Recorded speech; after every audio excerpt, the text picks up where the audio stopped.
नमस्कार। India debate में आप सबका स्वागत है। मैं हूं आशुतोष पाठक। 2-4 मिनट का विलंब हुआ लाइव आने में, इसलिए अब आप दर्शकों से माफी चाहता हूं। लेकिन आज लाइव में हम नीलेश जी के साथ जुड़ रहे हैं और पूरा सिस्टम ऐसा लगता है सदमे में आ गया है। क्यों? दूसरी तरफ अदालत खड़ी हो गई है। अदालत उनको रास्ता नहीं दे रहा है और सिस्टम परेशान है, क्या करें, कैसे करें? कुछ बात समझ नहीं आ रही है उनकी।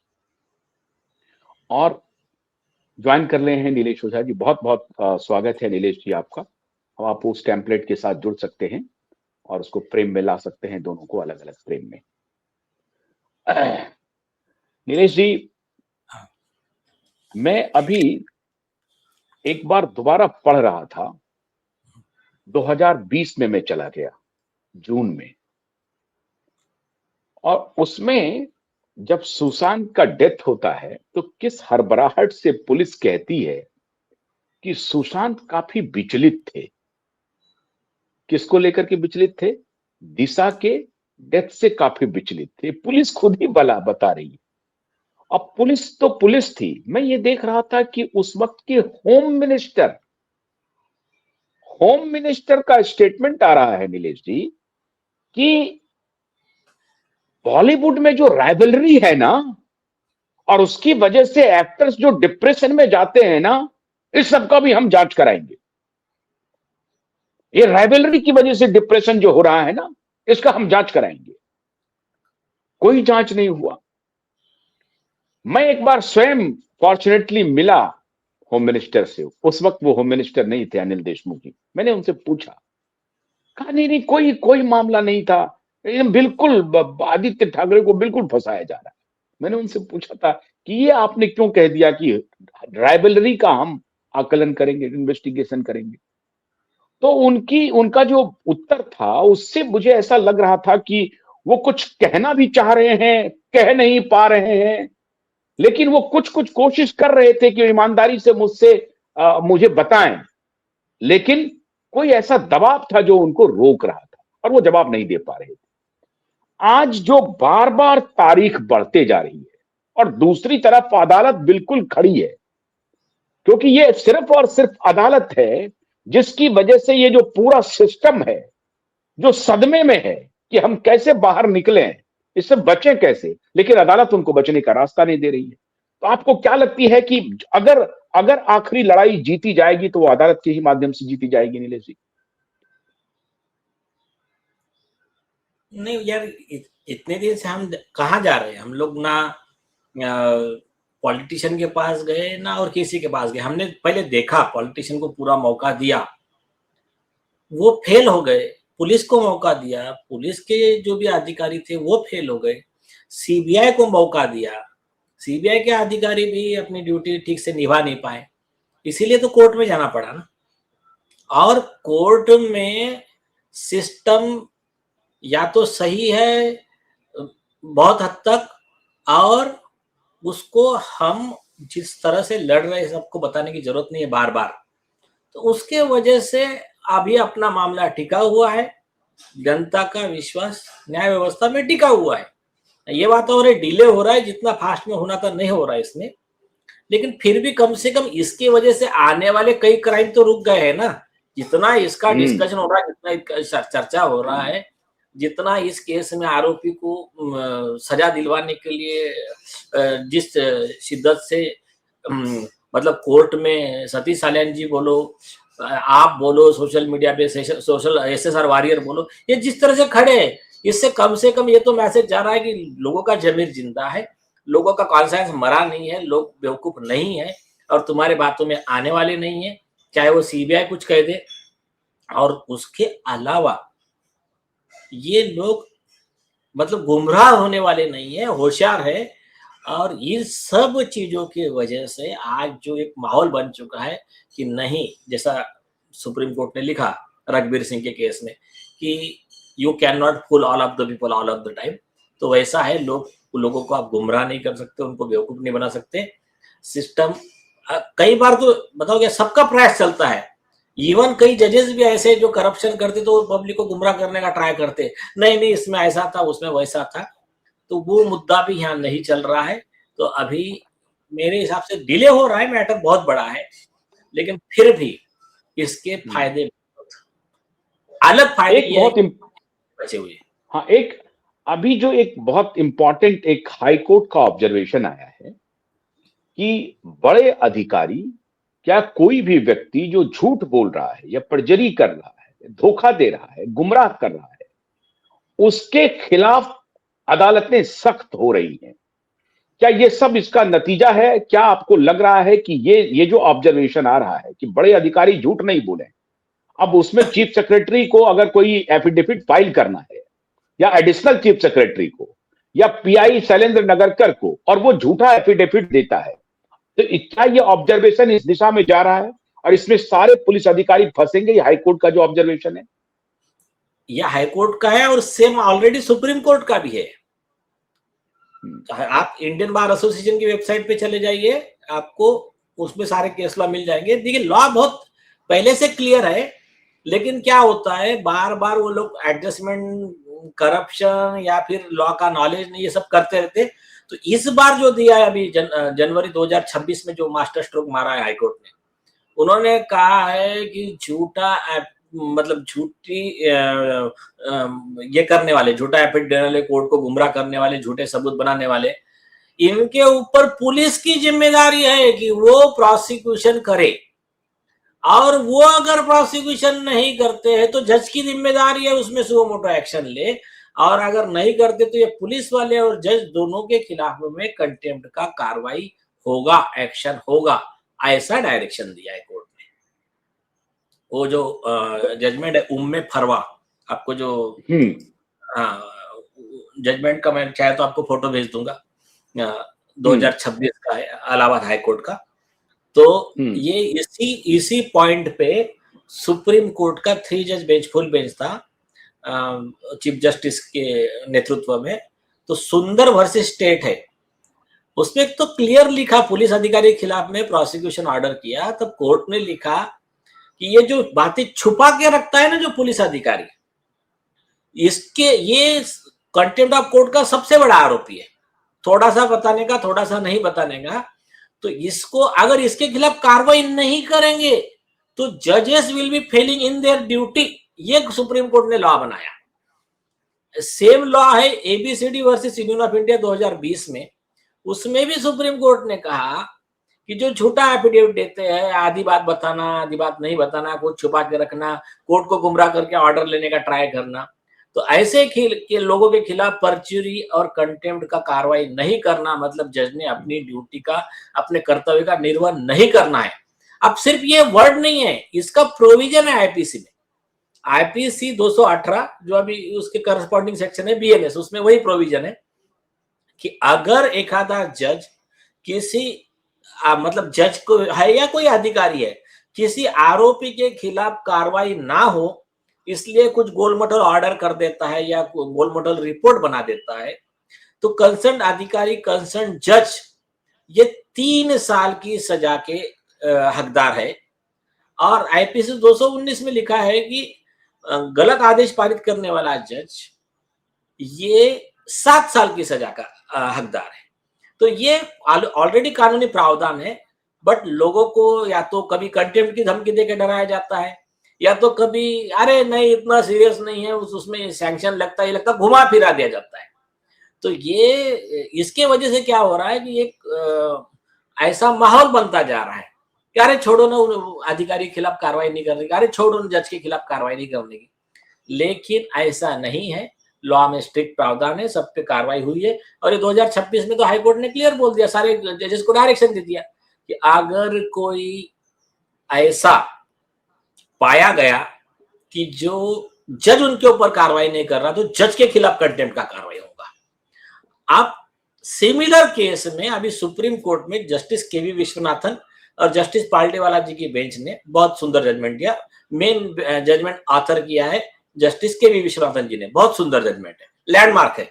उन्होंने क्या कहा, अगर कोई जज ने कुछ गलती किया, आरोपी के खिलाफ एक्शन नहीं लिया या किसी निर्दोष के खिलाफ गलत एक्शन लिया या भ्रष्टाचार करके किसी अनडिजर्विंग को फायदा पहुंचाने का आदेश किया और डिजर्विंग को बेनिफिट नहीं दिया लॉ का, तो अगर ऐसे जज के खिलाफ कंप्लेंट आई, कंप्लेंट सही है, तो उस जज के खिलाफ डिपार्टमेंटल एक्शन भी लो, उसको सस्पेंड करो, डिसमिस करो, उसका प्रमोशन रोको, जो करना है वो डिपार्टमेंटल एक्शन, साथ में उसके खिलाफ क्रिमिनल प्रोसिक्यूशन भी ऑर्डर करो।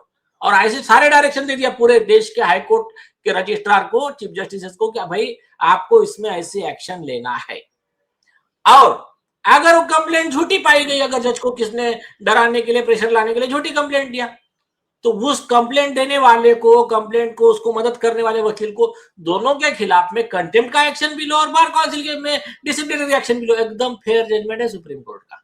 आज तक का जो ये करते थे कि जज के खिलाफ कंप्लेंट ही नहीं कर सकते, जो कुछ करप्ट जजेस के जो दलाल वकील है या बार काउंसिल के मेंबर है, बार एसोसिएशन के प्रेसिडेंट टाइप लोग है, तो ये लोग क्या करते थे, जज के खिलाफ किसने कंप्लेंट किया, कंटेम्प्ट लगाओ, जज के खिलाफ कंप्लेंट कर ही नहीं सकते, करप्शन करना उनका अधिकार है, झूठे रिकॉर्ड बनाना उनका अधिकार है, और गलती भी हो गई तो भी उनके खिलाफ उनको प्रोटेक्शन है, कोई एक्शन ले नहीं सकते।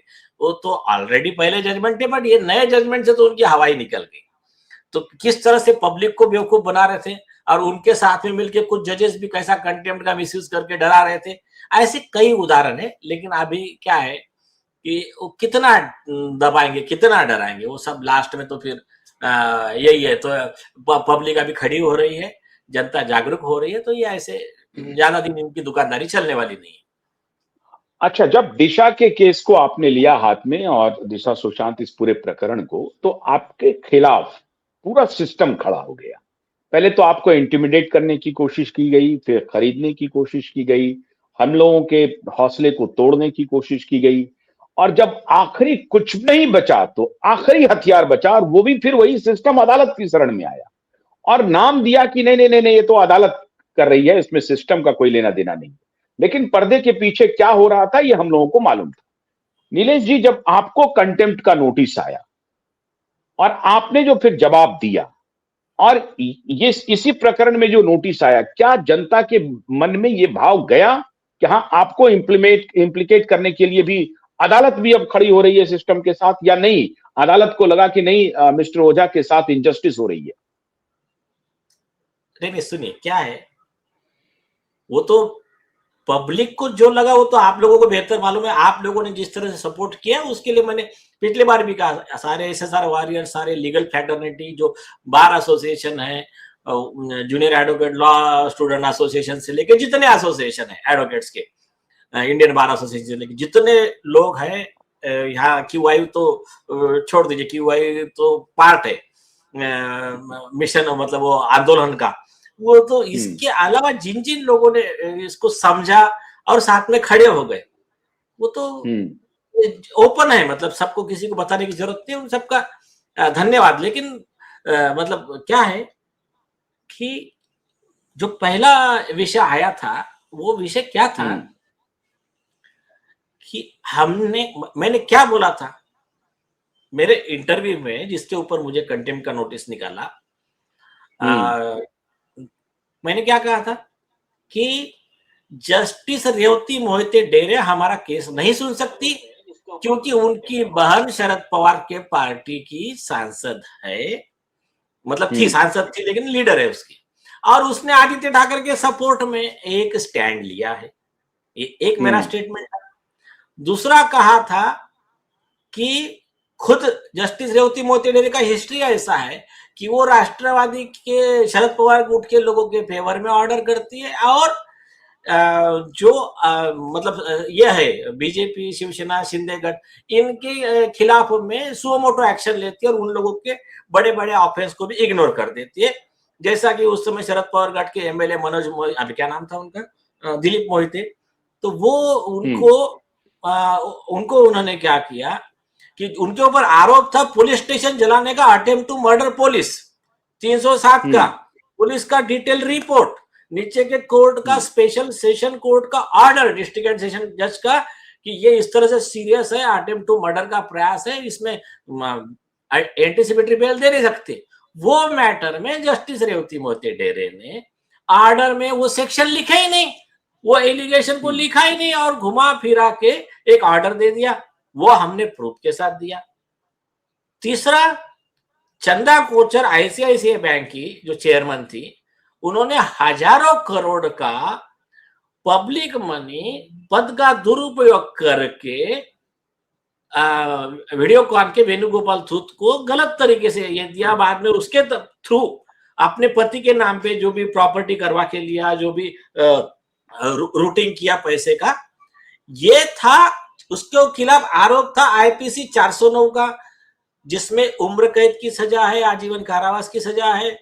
इसका स्पेसिफिक ऑब्जर्वेशन सीबीआई के जज ने ऑर्डर में लिखा, सीबीआई ने अपना एफिडेविट दिया और हाईकोर्ट में जस्टिस रेवती मोती डेरे ऑर्डर में लिखती है कि ये इसमें सिर्फ 7 साल की सजा के प्रावधान वाले ऑफेंस है। और क्यों लिखा? क्योंकि फिर वो अरनेश कुमार के गाइडलाइन के तहत फिर 7 साल की सजा में नोटिस देके इन्वेस्टिगेशन करना है, तो वो जो उम्र कैद के सजा वाला गायब कर दिया, झूठा लिखा अपने ऑर्डर में। तो आप ये सारे आरोप थे। अब ये आरोप पे हमने कहा कि हम वो ऑलरेडी पिटीशन फाइल है, उसमें मैं कौंसिल हूं, तो उसके खिलाफ मैं, मतलब उस जिस जज के खिलाफ मैं क्रिमिनल प्रोसिक्यूशन का केस लड़ रहा हूं, मेरा केस वो कैसा सुन सकते हैं? तो ये मैंने प्रेस कॉन्फ्रेंस में बोला। अब उसके ऊपर यही जज साहिबा, जिनको अभी मेघालय भेज दिया है, यहां से निकालकर मेघालय कोर्ट, हाई कोर्ट में भेज दिया, ट्रांसफर किया। हमारी एक डिमांड तो पूरी कर दी, जब से माननीय सीजे सूर्यकांत जी आए हैं, उनके लिए उनका और कॉलेज का बहुत बहुत धन्यवाद।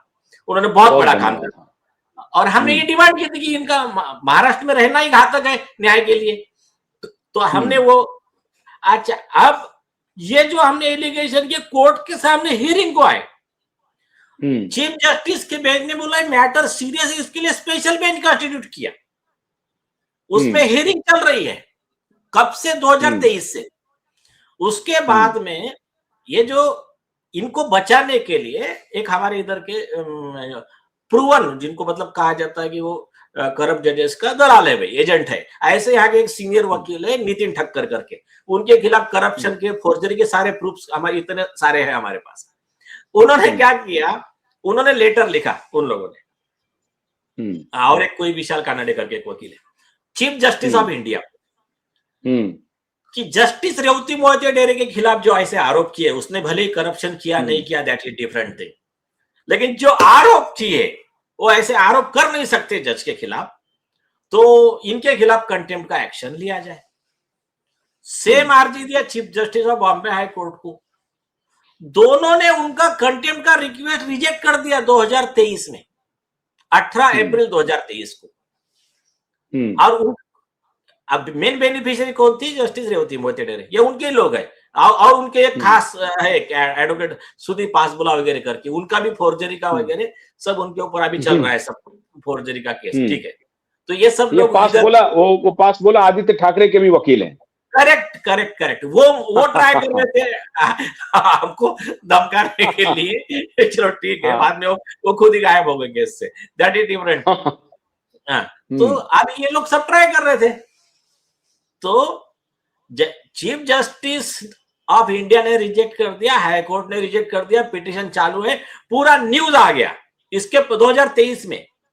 जस्टिस रेवती मोहिते डेरे आदित्य ठाकरे और इनके क्लोज में है, इसलिए ये केस सुन नहीं सकती करके ऑलरेडी दूसरा हमारा आरजी था, उसका भी न्यूज आ गया, मतलब ऑलरेडी कोर्ट में आरजी है उसी पॉइंट पे, उसका न्यूज आ गया 2024 में। ये सब बातों को छुपा के रख के, सप्रेस करके, यही जज साहिबा जस्टिस रेवती मोहिते डेरे एक लेटर लिखती है, एकदम फॉर्जरी, बोगस, झूठा, चीफ जस्टिस हमारे आलोक आराधे जी को। क्या लेटर लिखा कि ये सारे आरोप झूठे हैं। नीलेश ओझा ने जो प्रेस कॉन्फ्रेंस में कहा, ये सारे आरोप झूठे, मतलब वो जो वंदना चौहान है, जो भी है उनका नाम, उनकी सिस्टर, वो उनकी बहन नहीं है राष्ट्रवादी में। उन्होंने चंदा कोचर को ऐसा 7 साल की सजा का झूठा लिख के बेल नहीं दिया है। वो दिलीप मोहिते के खिलाफ में 307 के सेक्शन उन्होंने नहीं हटाए हैं ऑर्डर में, और उन्होंने उनके खिलाफ में ऐसी कोई पिटीशन नहीं चल रही है, ऐसा जो भी है, मतलब मेरे सारे आरोप झूठे, उन्होंने क्लियर लिख दिया, एवरीथिंग इज फॉल्स। और ये मुझे बदनाम कर रहा है। कॉग्निजेंस कोर्ट ने नहीं लिया था। जो आलोक आरा, मुझे 2-4 उनके चमचे लोग आके बोलते, आप बोले आलोक आराधे साहब के ऊपर केस करो, बोले मेन वो है, उसने कॉग्निजेंस लिया है, बोले जो अभी सुप्रीम कोर्ट जज बन गए।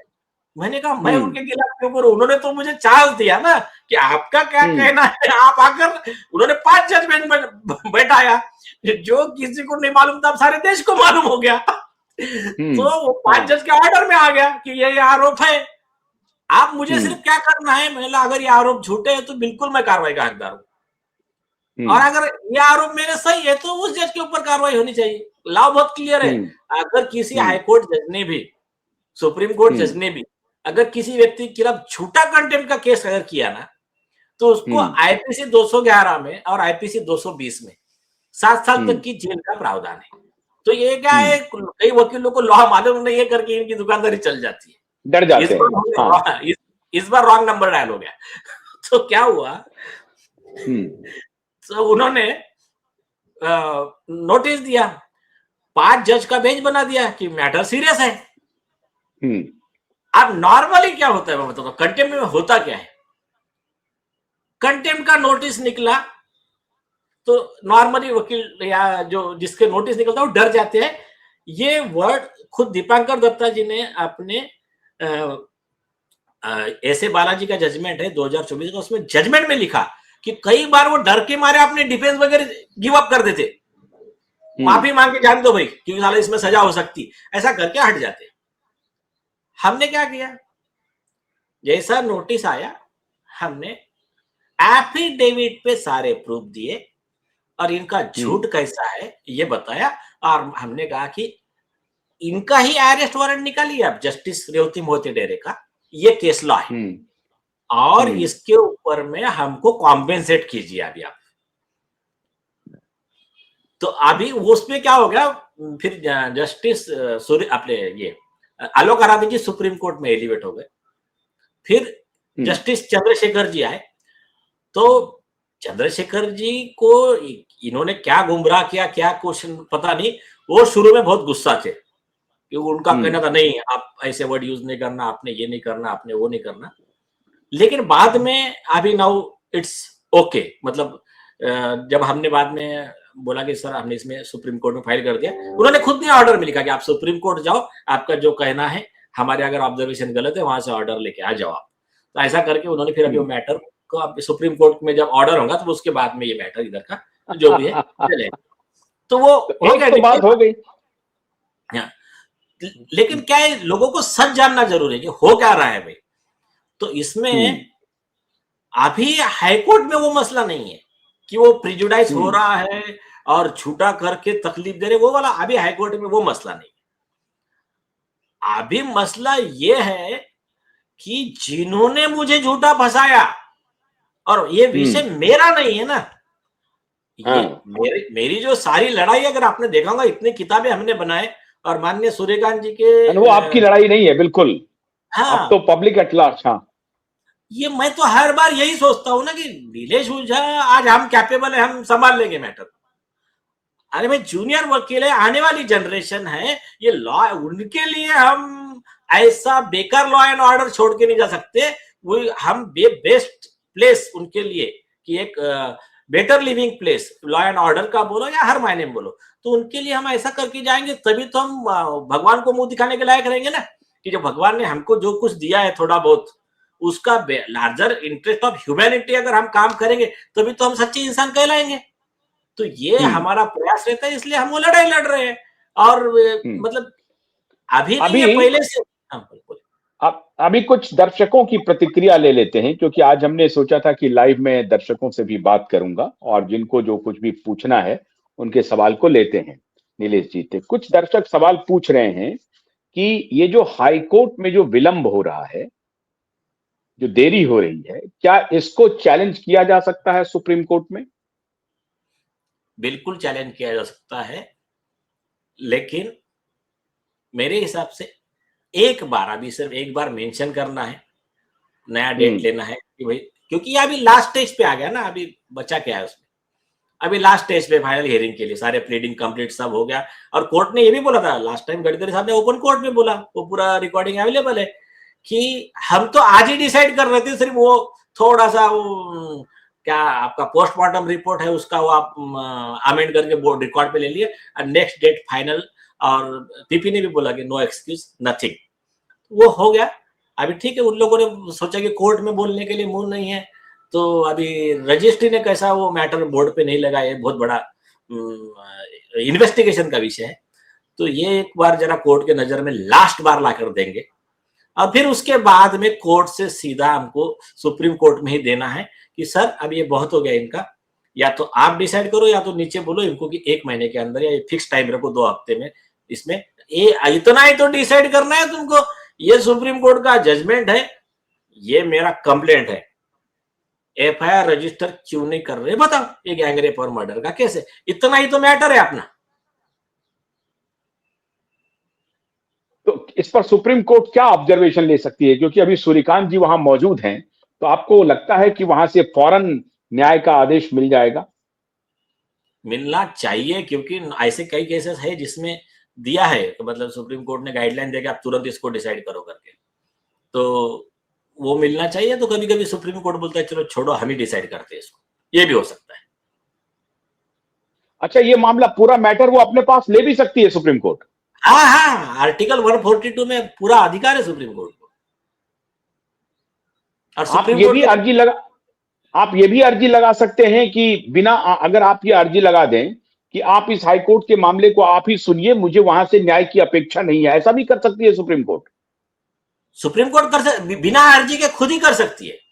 लखीमपुर का जो मैटर था कुलदीप सेंगर वाला, जब एक एडवोकेट और वो उनकी मौसी का डेथ हो गया, तो किसी ने अर्जी नहीं लगाया था, सुप्रीम कोर्ट ने सुओ मोटो लिया था और डायरेक्शन देके यूपी से मैटर ट्रांसफर कराया दिल्ली में, समझे क्या? हाँ, तो वो सुप्रीम कोर्ट के आर्टिकल 142 में पावर बहुत है, मतलब किसी की अर्जी की जरूरत नहीं है कोर्ट को। तो प्रवीण, आप एक ये लगाइए कि सुप्रीम कोर्ट जा सकते हैं, सुप्रीम कोर्ट जा सकते हैं अगर विलंब हुआ तो। आप ये लिख सकते हैं थंबनेल में, सुप्रीम कोर्ट जा सकते हैं, दिशा केस में सुप्रीम कोर्ट जा सकते हैं दिशा के वकील। अच्छा, एक और ये पूछ रहे हैं, कुछ दर्शक और भी पूछ रहे हैं कि अगर अदालत, क्या हाईकोर्ट पर हमें पूरा यकीन रखना चाहिए? क्योंकि हमने आज यही कहा है कि सिस्टम पूरी तरह से परेशान है, क्योंकि वो अदालत को मैनेज नहीं कर पा रही। सुनिए, अदालत पे हमको विश्वास रखना है, जज गलत हो सकता है एक आधा, लेकिन प्रोसीजर यही है। हम लोग वो उस तरह से, वो लेफ्ट वाले जो इकोसिस्टम वाले वैसे नहीं है कि सिस्टम के खिलाफ लोगों को भड़काते हैं। वो लोग कहते हैं अरे सारे सब सिस्टम खत्म हो गए, ये हो गए। नहीं, सिस्टम सही है ऑलरेडी, पूरा सिस्टमैटिक, उसको सिर्फ इम्प्लीमेंटेशन की जरूरत है, उसको सुधार की जरूरत है। सिस्टम के खिलाफ ये जो भड़काने का प्लान चलता है फॉरेन एजेंसी के कहने पे, देश में अराजकता फैलाकर, इनको जो इनका बिगर प्लान चलता है वो वैसा नहीं है। और एक देखिए, अगर कोर्ट में हमने कुछ कहा कि साहब ये हमारी प्रेयर है, ये है, आप एफआईआर रजिस्टर कर दीजिए, तो 2 टाइप के ऑप्शन है। या तो जज ये कह सकता है जैसे कि मैं अभी नहीं करता हूं, कल करता हूं, तुरंत करना चाहिए था। दूसरा क्या कर सकता है, या तो हमारा अलाउड करेगा, मतलब फिर जस्टिस हुआ और कॉम्पेंसेशन देगा। सुप्रीम कोर्ट का जजमेंट है कि सतीश साल्यान जी को कॉम्पेंसेशन मिलना चाहिए ड्यू टू हैरेसमेंट और डिले बाय द स्टेट। तीसरा, एक आधा जज अगर करप्ट है तो कह सकता है कि मैं सुप्रीम कोर्ट नहीं मानता हूं, मतलब नहीं मानता हूं, मतलब फिर वो उसको बोलते हैं इंटेलेक्चुअल डिसऑनेस्टी। सुप्रीम कोर्ट ने लिखा है मुजफ्फर हुसैन के जज के केस में, इट इज जुडिशियल डिसऑनेस्टी, या श्रीरंग बागबारी केस में जो जज को डिसमिस किए थे। तो जुडिशियल डिसऑनेस्टी कैसी रहती?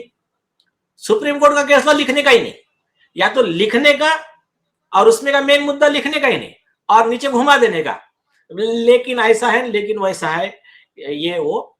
तो ये इसको कहते हैं जुडिशियल डिसऑनेस्टी। अगर सपोज जज ने किया तो तुम्हारे पास में 2 ऑप्शन है, या तो उसी कोर्ट में रिकॉल रिव्यू लगाइए, उस पे भी जजमेंट है, या तो फिर आप सुप्रीम कोर्ट जाइए। हम वो रास्ता तो नहीं अख्तियार कर सकते। रोड पे उतर कर क्या होने वाला है अभी, कि कितना भी चिल्ला लो, तुम क्या करोगे उसमें। हाँ, ये कब हो सकता था, अन्याय का अगर एक लिमिट बढ़ गया तब संवैधानिक तरीके से, जैसा इसमें हुआ था जेसिका लाल के केस में, जो मैं बार बार रिक्वेस्ट करता हूँ लोगों को, आप हल्ला बोल जो अजय देवगन की मूवी है एक बार देखिए, उसमें बहुत अच्छे तरीके से सिस्टम बताया। तो फिर जनता की अदालत में फिर क्या है, उन्होंने जस्ट कैंडल मार्च किया, पर पब्लिक इतनी थी कि कई मतलब वो मैटर सुना भी गया, कोर्ट ने सुओ मोटो एक्शन भी लिया, पुलिस वाले पर भी एक्शन हुआ और उनको सजा भी हुई। तो ये जो है ना, ये हमारा तरीका है। हम सिस्टम को सिर्फ गाली, मतलब देखो हेनरी फोर्ड ने क्या बताया था, वही स्वामी विवेकानंद ने भी कहा था कि don't find fault, find remedy. दूसरा है कि problem well stated is a problem half solve. Problem समझ लीजिए, उसको वेल स्टेट कर दीजिए, ये प्रॉब्लम है और अवेलेबल सॉल्यूशन है। तो सिर्फ प्रॉब्लम बताना अपना काम नहीं है, उसका सॉल्यूशन भी बताना हमारा जिम्मेदारी है। तो लॉ में सॉल्यूशन है, तो जब तक लॉ काम कर रहा है तो हमको मेरे हिसाब से दूसरे मार्ग लेने की जरूरत नहीं है। लेकिन और एक बात गौर कीजिए आशुतोष जी, मेरी एक बात सुनिए आप। देखिए, हम हाई कोर्ट में सुशांत का केस में अपने दिशा के पिताजी के पिटीशन फाइल करने के ही तुरंत 2 दिन में सीबीआई ने सुशांत राजपूत के केस में ये फाइल किया, अपना क्लोजर रिपोर्ट फाइल किया। हाँ, है ना। तो सुशांत सिंह राजपूत केस में भी रिपोर्ट फाइल हुआ और अपने केस में हम लोग हाई कोर्ट पहुंचे। 1 साल में उस मैटर में एक रत्ती भर भी मैटर आगे नहीं बढ़ा है, रत्ती भर भी नहीं। अभी हमारे दर्शक बोल रहे हैं कि क्या प्रियंका को, उनकी बहनों को सुप्रीम कोर्ट जाना चाहिए। मेरे सुनिए सुनिए सुनिए, देखिए अभी क्या है, मैं कमेंट नहीं करना चाहता जो लोग उनका केस हैंडल कर रहे हैं। अरे अभी उनका क्या स्टाइल है मुझे नहीं मालूम, नहीं तो उसमें तो बहुत सिंपल था यार, एक अर्जी लगा दो। खुद विकास सिंह साहब ने इंटरव्यू में बोला है, वही सुप्रीम कोर्ट का जजमेंट है। पूरे डॉक्यूमेंट सुशांत के फैमिली को देना बाइंडिंग है सीबीआई को, क्योंकि डॉक्यूमेंट देंगे नहीं तो ऑब्जेक्शन कैसा लेंगे कि आपने ये एविडेंस देखे नहीं, ये नहीं किए। तो वो लगा के 2 मिनट में अगर वो जस्ट तुरंत ऑर्डर कर देता, और वो ऑर्डर करने के बाद में नहीं सुनते तो फिर ऊपर के कोर्ट का था। बट इन्होंने अर्जी दिया, ऐसा कुछ रिकॉर्ड पे मुझे दिख नहीं रहा है। तो 1 साल से वो मैटर वहां है। लेकिन अपने केस का देखिए आप, दिशा के मैटर में मैटर आके उसमें रिप्लाई, उसमें आदित्य का इंटरवेंशन, उसका प्रोसिक्यूशन, उसके ऊपर 340 मतलब उसका 340 का एप्लीकेशन, उसका और उसके वकील के खिलाफ उनको कस्टडी में लेने का, बाद में शैलेंद्र नगरकर का रिप्लाई, नगरकर को कस्टडी में लेने का एप्लीकेशन, उसके ऊपर नगरकर का सेकंड रिप्लाई, बाद में कोर्ट की उनको धुलाई जो भी हुई, ये आप क्यों डिले कर रहे हैं, ये सब करके अमेंडमेंट, ये वो सारे डॉक्यूमेंट जो भी अवेलेबल हमारे पास के पेन ड्राइव रिकॉर्ड पे लाके फाइनली इनको मैटर लग गया।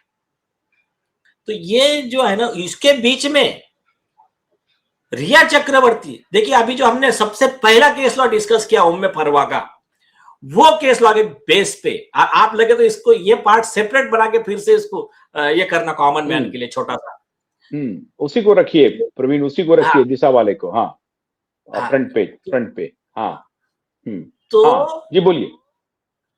अभी जो उम्मे फरवा का जो जजमेंट का गाइडलाइन आया है कि जब रिया चक्रवर्ती का केस सुशांत सिंह राजपूत जी के बहनों के खिलाफ का और डॉक्टर के खिलाफ का झूठा पाया गया सीबीआई को, तो ये सीबीआई की जिम्मेदारी थी कि उसके खिलाफ परज्यूरी कंटेम्प्ट का एक्शन लेने का, रिया चक्रवर्ती के खिलाफ। वो उन्होंने नहीं लिया, तो जिसके कोर्ट में लगाया है, मजिस्ट्रेट कोर्ट में, ये उनका जिम्मेदारी है। उसमें उन्होंने दोनों ने नहीं लिया तो अभी दोनों के खिलाफ कंटेम्प्ट का एक्शन होना चाहिए उस जजमेंट के तहत। वो जजमेंट बहुत क्लियर है कि उसमें बोले जज के ऊपर भी एक्शन होगा और इन्वेस्टिगेशन ऑफिसर पे भी एक्शन होगा। तो अभी उसके ऊपर में ये एक्चुअली परस्यू करना चाहिए सुशांत सिंह की फैमिली ने, उनके बहनों में से किसी ने एक ने लगाना चाहिए, लेकिन अभी वो नहीं लगाते हैं। तो सतीश साल्यान जी की तरफ से उसमें रीट फाइल है हाई कोर्ट में और एक अर्जी नीचे के कोर्ट में, अभी इसी केस लॉ को लगा के दे देंगे। तो ये बहुत सीरियस अभी विषय है और ये रिया चक्रवर्ती और जो भी XYZ है, उनके स्पॉन्सर बिलियनर, सबको अभी मालूम पड़ जाएगा क्या लॉ रहता है और क्या नहीं। तो ये लोग जो अभी लॉ से खेल रहे हैं, कानून से खेल रहे हैं, कानून तो इनके खिलाफ खड़ा है पूरी तरह से नीलेश जी। और अगर ये सुप्रीम कोर्ट में आप ये जाते हैं तो अभी जो दर्शक पूछ रहे हैं कि प्रियंका को जाना चाहिए सुप्रीम कोर्ट या उनकी अन्य बहनों को जाना चाहिए सुप्रीम कोर्ट, क्या उनको सुप्रीम कोर्ट का रुख करना चाहिए या सीबीआई कोर्ट में पटना केस में जैसा आपने कहा 1 इंच भी नहीं बढ़ा है? सुप्रीम कोर्ट जाने की जरूरत ही नहीं है। अरे उनको सिंपल 2 पैराग्राफ लिख के अर्जी लगाना है। कहां पर? बंबई कोर्ट में। क्या सुशांत सिंह राजपूत की बहनों की तरफ से किसी की तरफ से एक अर्जी कि इसने जो हमारे खिलाफ कंप्लेंट दी थी ये झूठी साबित हो गई, हमने इसके खिलाफ कंप्लेंट दी थी करके हमको झूठा फंसाने के लिए इसने कंप्लेंट दिया है, इसके खिलाफ में परजुरी का ये सेक्शन के तहत प्रोसिक्यूशन ऑर्डर किया जाए। एकदम सिंपल। 10 साल के आसपास। तो वहीं से फिर अगर वहां पे वो कोर्ट नहीं सुनती है तो आपका कहना है कि वो जज भी फिर इंप्लीकेट हो जाएंगे? हाँ, और सुनो, आप नहीं सुनने का फुल प्रूफ है, बाकी इन्वेस्टिगेशन जाना नहीं है। आपने आरोप लगाया, आरोप झूठा पाया गया, सीबीआई ने रिपोर्ट करके दे दिया, अब आप फंस गए। यस, बहुत सिंपल है। और अब अगर आप आरजी दोगे ही नहीं तो आप कैसा क्या ब्लेम कर सकते हो? मैटर में कुछ नहीं हो रहा, सुप्रीम कोर्ट। अरे सुप्रीम कोर्ट तो बाद में आएगा ना भाई, पहले नीचे का जज भी ऑर्डर कर सकता है ना। नहीं, रिया तो ये कहेगी ना कि भाई सीबीआई ने जो सुशांत के मामले में जो क्लोजर रिपोर्ट दिया है उसे तो आप एक्सेप्ट नहीं कर रहे हैं, हमारे मामले में जो क्लोजर रिपोर्ट दिया उसे आप एक्सेप्ट कर रही हैं। एक्सेप्ट करने की जरूरत ही नहीं है। सुनो, तो क्लोजर रिपोर्ट एक्सेप्ट सब बाजू में, सीबीआई की इसमें झूठा साबित हो गया है ना। दूसरी चीज, इसने प्रोटेस्ट पिटीशन कहां लगाया रिया चक्रवर्ती ने कि ये सीबीआई का रिपोर्ट ये कहां लगाया उसने? वो तो कहती है कोई बात नहीं, तुम उधर कर दो इधर कर दो, हम छुप छुप करके निकल जाए। नहीं, अब एकदम सिंपल चीज आप समझे क्या? ये पब्लिक को बेवकूफ कितने लेवल पे बनाया जा रहा है। देखो, अगर रिया इसको तो प्रोटेस्ट पिटीशन करना चाहिए था ना। हाँ, रिया एफिडेविट दे कि नहीं सीबीआई झूठी है, कोई प्रॉब्लम नहीं, फिर हम देते हैं प्रूफ्स। सीबीआई नहीं दे पाए, सीबीआई देंगे खुद, सीबीआई नहीं दे पाए तो हम देते हैं प्रूफ्स। तो वहां पे पटना कोर्ट में ये कहेगी रिया कि देखिए यहां आपको ये मंजूर नहीं है तो हमें मंजूर है, तो आपको मंजूर है, तो सीबीआई ने कह दिया आपको कि भैया आपका झूठा है। तो झूठा है तो जेल जाइए 10 साल। सुनिए, एक ना हिंदी के बहुत नेशनल मीडिया हाउस के एक बहुत बड़े सीनियर जर्नलिस्ट ने मुझे फोन किया उस दिन। उसने बहुत अच्छी बात बोला। बोले प्रॉब्लम क्या है, मैंने देखा, बोले कि उस दिन गडकरी साहब के पास हियरिंग हो रहा था, तो गडकरी साहब क्या करने लगे कि दूसरे प्रेयर पे डिस्कस करने लगे। मैंने साहब दूसरे प्रेयर छोड़ दीजिए, और अगर आपको कुछ लगा कि खाना प्रेयर मेरा मेंटेनेबल नहीं तो मैं नॉट प्रेस कर दूंगा, वो विषय ही नहीं आज। मैंने कहा मुझे सिर्फ ये एफआईआर पे हियरिंग करना है। तो जैसा बोलते ठीक है नेक्स्ट टाइम। तो सीनियर जो जर्नलिस्ट था वो बोला साहब, बोले हमारे रिपोर्टर में सब में यही चर्चा हो रही थी, आप लोगों ने ऐसा मामला फंसा दिया है, वो उनके गले की हड्डी बन गया है, ना उनको उगलते बन रहा है ना निगलते बन रहा है। बोलो, चलो आइए बोलो, कोई बात नहीं, नहीं तो ऐसा करो, कोई बात नहीं, बट करो। तो अभी रिया चक्रवर्ती बोलेगी सीबीआई सही है तो तू अंदर जा, बोलेगी सीबीआई गलत है तो बता फिर कैसा है, तो बता सकती नहीं, फिर सीबीआई को मजबूरी में उसके खिलाफ खड़ा होना पड़े। नहीं तो अब ऐसी परिस्थिति में ये प्रियंका मतलब सुशांत के वकील अपना एक एक अर्जी उनको बांद्रा में आप डालना चाहिए। आप ये कह रहे हैं कि सिंपल डालिए कि भाई इनका जो आरोप था वो गलत साबित हो गया, सीबीआई ने ये रिपोर्ट दे दिया है, तो इसके जब गलत आरोप लगाया था तो इसके खिलाफ एक्शन होना चाहिए, बस इतना ही लगाना है ना। सुनिए सुनिए, और एक रिया चक्रवर्ती ये नहीं कह सकती कि सीबीआई का रिपोर्ट गलत है, क्यों नहीं कह सकती बता? क्यों नहीं कह याद सकती? है? क्योंकि सुशांत की एक सिस्टर का एफआईआर झूठा है, उसको गलत तरीके से फंसाया, ये हाई कोर्ट ने ऑर्डर में लिखा और वो ऑर्डर को सपोर्ट किया रिया ने कि हाँ ये ऑर्डर बिल्कुल सही है, सुप्रीम कोर्ट में स्टेटमेंट दिया ऑन रिकॉर्ड है सब। क्या क्या क्या क्या क्या सुशांत के कौन से इसका एफआईआर सही है गलत है, क्या है क्या मामला? सुशांत सिंह राजपूत की 2 सिस्टर का नाम लिखा, एक प्रियंका सिंह और दूसरी कौन है? मीतू सिंह शायद। हाँ। अब श्वेता या मीतू जो भी है, हाँ मीतू सिंह ही है। हाँ। हाँ। अब उस केस में क्रैशिंग ऑफ एफआईआर के लिए प्रियंका सिंह और मीतू सिंह दोनों गए, और डॉक्टर कहां पर गए? हाई कोर्ट में। Division bench, justice SS Shinde की बेंच, उनके पास में सुनवाई हुई। रिया चक्रवर्ती के वकील सतीश माने शिंदे,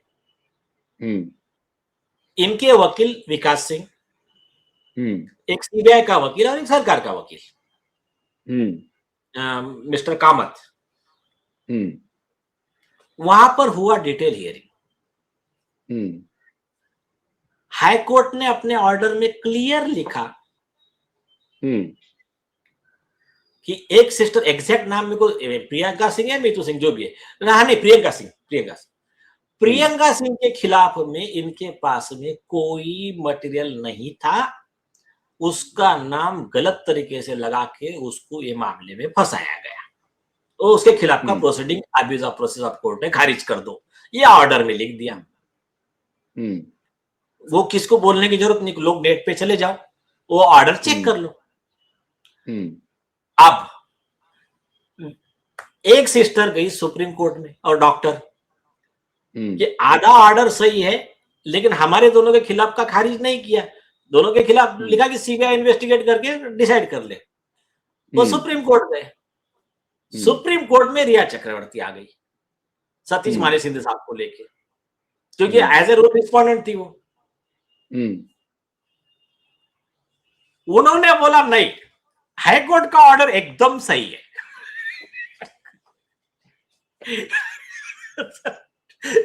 हो गया।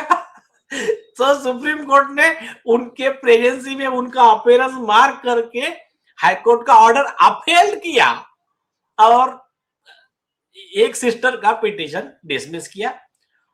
अब मैं बोलता हूं दूसरे सिस्टर को जाने दो, जिस सिस्टर का already high court supreme court ने कंफर्म किया और उसके बाद में अरे इंटरव्यू दिया भाई सतीश माने शिंदे साहब ने, रिया चक्रवर्ती ने, हम बहुत खुश है कि हाई कोर्ट ने, सुप्रीम कोर्ट ने हमारी बात सुनी कि एक वाला केस झूठा है ये भी माना, इसके लिए भी हम खुश है। उस समय उनको क्या लग रहा था मालूम है? उनको खुशी क्या थी कि साला जिसको पहले दिन अरेस्ट होना चाहिए, सॉरी मेरे मुंह में वो गलत वर्ड आ जाते हो, मतलब जिसको पहले दिन अरेस्ट होना चाहिए और मतलब मैटर इतना बड़ा है रैकेट, उसमें उनका वो वाला पत्ता चल गया कि बहनों को झूठी केस में फंसाने का। सुप्रीम कोर्ट ने वो उसी इसमें खुश थे, वो उनको ये पता ही नहीं था कि आगे चल के वो चक्रव्यूह में खुद के कैसा फंस गए हैं। समझे क्या? झूठा, टोटल झूठ, फ्रॉड, सब कुछ मैंने मैनिपुलेट करके फर्जी केस बना दो, उसमें कोर्ट को उलझाओ, फिर कोर्ट से ऑर्डर ले लो और फिर झूठ जा करके बोलो। अभी एक टेलीविजन चैनल पे बैठ करके ये माँ बेटी दोनों, उसके एक एंकर ने कहा कि ये माँ को भी मैं बात करना चाहता हूं, तो बेटी ने कहा नहीं नहीं नहीं, मामी को मत बुलाओ, कहीं उसके मुंह से कुछ गलत निकल जाए। बेटी को उस एंकर ने कहा कि आपको सुप्रीम कोर्ट से क्लीन चिट मिल गई है, और इसने खंडन हाँ, नहीं किया, वो खंडन नहीं किया। वो क्या नाम है उसका, मिश्रा, शुभंकर मिश्रा, क्या नाम है उसका? हाँ हाँ हाँ, मैं नाम नहीं लेना चाहता हूं, अननेसेसरी उसको पब्लिसाइज नहीं करना चाहता हूं, लेकिन वो उसने कहा सुप्रीम कोर्ट से आपको क्लीन चिट मिल गया। नहीं, उसको प्रोसिक्यूशन कहां होना से चाहिए उस आदमी का। प्रोसिक्यूशन होना चाहिए उनके खिलाफ? हाँ, वो जो है ना, उसके खिलाफ तो आईपीसी 192 भी लगना चाहिए, और उसके खिलाफ ये हम्म भी लगना चाहिए अपना, कंटेंट भी हम्म। होना चाहिए उसके ऊपर। कौन से सुप्रीम कोर्ट ने ऑर्डर दिया बताओ? कौन से सुप्रीम कोर्ट ने ऑर्डर दिया? हाँ, सुनिए, वो जो है ना, हाँ, हाई कोर्ट ने मीतू सिंह के खिलाफ का एफआईआर क्लैश किया था, प्रियंका सिंह के खिलाफ का। सीबीआई को बोला था इन्वेस्टिगेशन के बाद करना। वो साइटेशन है Priyanka Singh versus state of Maharashtra 2020 SCC online Bombay 6668 66668 है वो। तो ये जजमेंट हम्म है। हाँ, सुनिए, अभी हम्म सुप्रीम कोर्ट तक कंफर्म हो गया, और ये वो जजमेंट इन्होंने एक्सेप्ट किया। अब बस उसी पॉइंट पे एक दो लाइन का अर्जी लगाना है। वैसा हमारे पास अर्जी रेडी है, और वो नहीं लगाते तो फिर तो आपने सतीश साल्यान जी तो लगाने वाले इसमें। तो हम्म उसमें उसका रूल क्या है मालूम है क्या? हम्म कि जितनी सजा मीतू दीदी को होने वाली थी, उसने क्या लगाया हम्म था, अबेटमेंट टू सुसाइड का चार्ज। हम्म तो जितनी सजा मीतू दीदी को होने वाली थी, अभी उतनी सजा ये रिया चक्रवर्ती और इसको सपोर्ट करने वाले जो दो चार पुलिस अधिकारी थे, इन सबको होगी 10 साल की। हम्म बहुत सिंपल है। मेन मेन उद्देश्य देखो, आरोपी ने 50 मैनेज किया होगा चीजें। मेन उद्देश्य तो सजा दिलाना है। देखो, एसएसआर वॉरियर ये बात के लिए उनको बहुत दिल पे पत्थर रख रहे हैं। बोले ठीक है, जो भी हो हम्म सजा हो, लेकिन उनका तो हम्म सच, जो मेन ऑफेंस है उसमें भी सजा होनी चाहिए। जो एक्चुअल मर्डर किया है सुशांत सिंह राजपूत का, ठीक है, वो हम्म एक वन ऑफ द पार्ट हो गया। लेकिन जो अभी का है, ये पहला बैटल जीतने का, उसमें हम्म मीतू दीदी की तरफ से वो लगाना चाहिए हम्म एप्लीकेशन। तब फिर इनको सब मालूम पड़ेगा क्या है। तो और उन्होंने नहीं लगा तो कोई थर्ड पार्टी भी लगा सकता है, उसका लॉ है परजुरी का। तो अभी सतीश साल्यान जी तो लगा ही रहे हो, तो डायरेक्ट अफेक्टेड पार्टी है, क्योंकि ये रिपोर्ट में डायरेक्ट दिशा का नाम है उनका। जो रिपोर्ट यहाँ सबमिट की गई है रिया के कंप्लेंट में, दिशा का वो सब पूरा डिटेल है उसमें। आपका ये कहना है कि सुप्रीम कोर्ट जाने के पहले सीधे सीधे सुशांत के परिजन को अभी मुंबई में ये कोर्ट फाइल एप्लीकेशन डालना चाहिए कि इनका जो फर्जरी फॉर्ज जो आया है कंप्लेन, जो झूठा कंप्लेन है, उसके खिलाफ इनकी इनके इनके खिलाफ कार्रवाई होनी चाहिए, इनको सजा होनी चाहिए, आप ये कह रहे हैं? पहले ये अरे हो जाना चाहिए। अरे नेचुरल है ना। देखिए देखिए, अपन वो तो कपिल सिब्बल वाले ग्रुप के लोग है नहीं ना हम लोग, कि भाई इन्होंने उनका कुछ भी रहा तो भी डायरेक्ट सुप्रीम कोर्ट जाते हैं वो लोग। हाई कोर्ट वगैरह तो इनको चलता ही नहीं है डायरेक्ट। तो फिर सुप्रीम कोर्ट डांट देता है कि अल्टरनेट रेमेडी अवेलेबल है, पहले वो अवेल करो। हाँ, अगर आपको नहीं रिलीफ मिला तो सुप्रीम कोर्ट आओ। तो आपको रीजन बताना पड़ेगा कि नीचे नहीं जाके डायरेक्ट सुप्रीम कोर्ट क्यों आ गए। तो पहले जाना पड़ेगा बेसिक से, नीचे से अल्टरनेट रेमेडी अवेल करना पड़ेगा।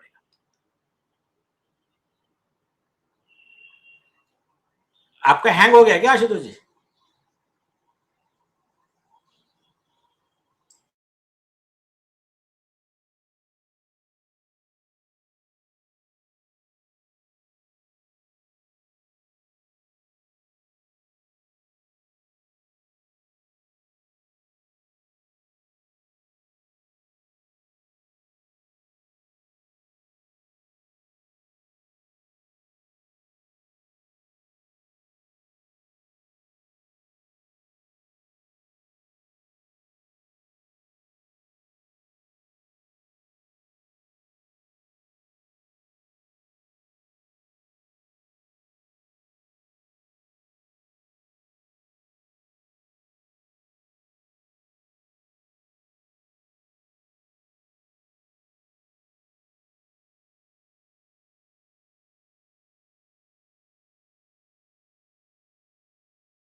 जी नीलेश जी, कुछ तकनीकी समस्या हो गई थी।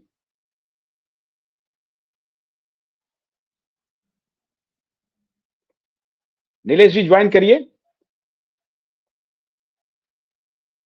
लगता है कुछ बीच में तकनीकी समस्या हो गई थी, हम दोबारा ज्वाइन कर चुके हैं मित्रों। लेकिन बात हो गई है वैसे पूरी तरह से। और ये देखा आपने, नीलेश जी से लगता है दोबारा जुड़ सकते हैं, लेकिन नहीं जुड़ पा रहे हैं नीलेश जी से। लगता है नीलेश जी से संपर्क खत्म हो गया है। लेकिन आज नीलेश जी ने बताया कि नीलेश जी सुप्रीम कोर्ट का रुख कर सकते हैं। दिशा केस में वो पूरी तरह से ज्वाइन कर रहे हैं लगता है। हाँ नीलेश, आ गए आप? हाँ, आ रही है, आवाज आ रही है? हाँ आ रही है, आ रही है। बीच में डिस्कनेक्ट हो गए थे जी, बोलिए। नहीं, मेरे ख्याल से इतना सफिशिएंट है आज के लिए। हाँ हाँ है ना? ठीक है। ठीक है, ठीक है, बहुत बहुत शुक्रिया। आप कंटिन्यू ठीक है, कीजिए। बहुत बहुत शुक्रिया, बहुत बहुत शुक्रिया। बीच में कुछ तकनीकी, आज मौसम बहुत खराब है, आपको मालूम है। मैं पहले ही आपको बताना चाहता था, आज मौसम बेहद खराब है दिल्ली में। और अब धीरे धीरे थोड़ा सा साफ हो रहा है। बहुत तेज हवाएं चल रही हैं, बारिश हो रही है। और चूंकि इधर आसपास में स्नोफॉल भी हुआ है, तो इस वजह से कुछ तकनीकी समस्या आ रही थी, बीच में यकायक हम डिस्कनेक्ट हो गए।